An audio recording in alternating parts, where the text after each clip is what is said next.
Oh, hi, I'm Tim Radke, pastor of Hope Lutheran Church in Lubbock, Texas. I want to ask you a question. When you were a kid, what did you want to be when you grew up?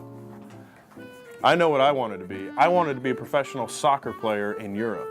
And if that didn't pan out, I wanted to be a fireman. Sometimes I still ask myself what I'm going to do when I grow up. My wife, well, she just wants to know when I'm going to grow up. Now let's talk to some kids and see what they want to be when they grow up.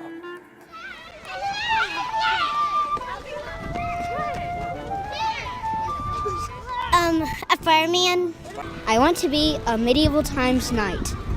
Police officer. A mathematician. Maybe an inventor. A paleontologist.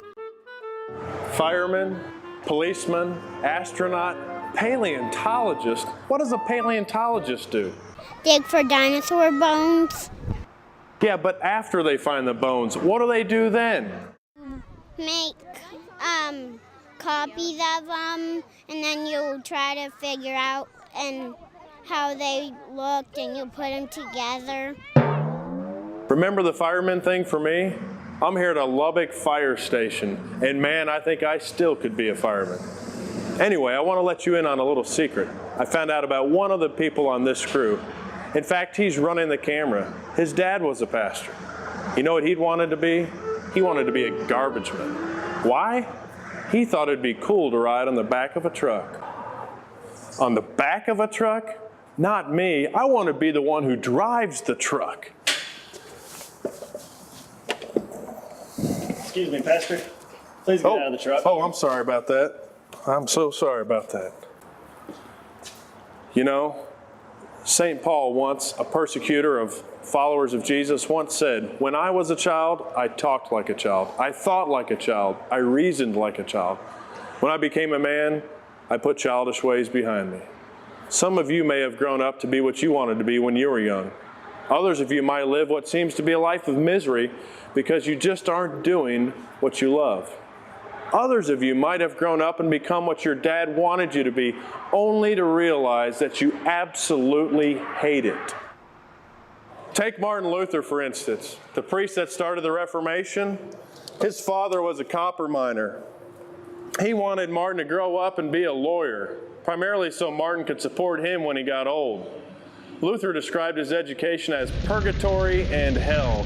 He didn't want to be a lawyer. He nearly got hit by lightning one night and cried out, "Help, Saint Anne, I'll become a monk."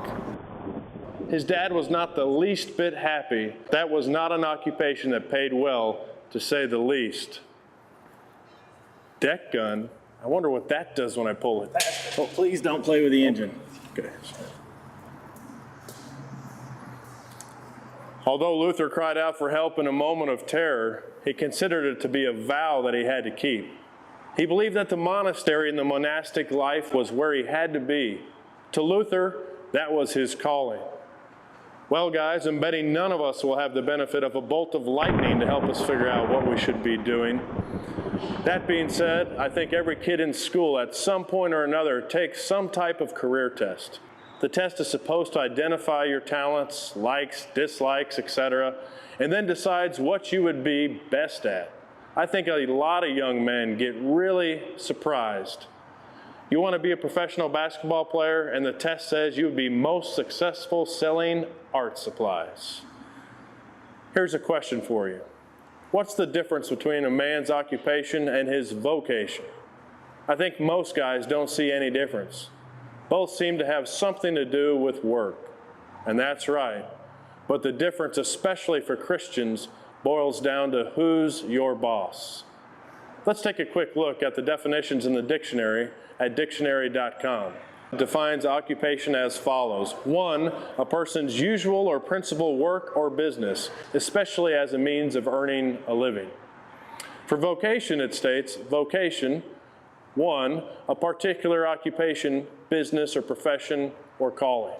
2, a strong impulse or inclination to follow a particular activity or career. 3, a divine call to God's service or to Christian life. 4, a function or station in life to which one is called by God, the religious vocation, the vocation of marriage. Big difference, huh? Or do you see it? The big difference is occupation has to do with earning a living for you, and vocation has to do with living your life for God. The word vocation comes from the Latin word vocare. Oh, I sound like my English teacher again, always trying to find the Latin derivative for an English word. Anyway, vocare means to call or summon. St. Paul wrote in Ephesians 2, verse 10, "For we are God's workmanship, created in Christ Jesus to do good works, which God prepared in advance for us to do." Brothers, there's the crux. Striving to do what the Creator of the universe would have you do in His world. Take the time now to think about it and talk about it.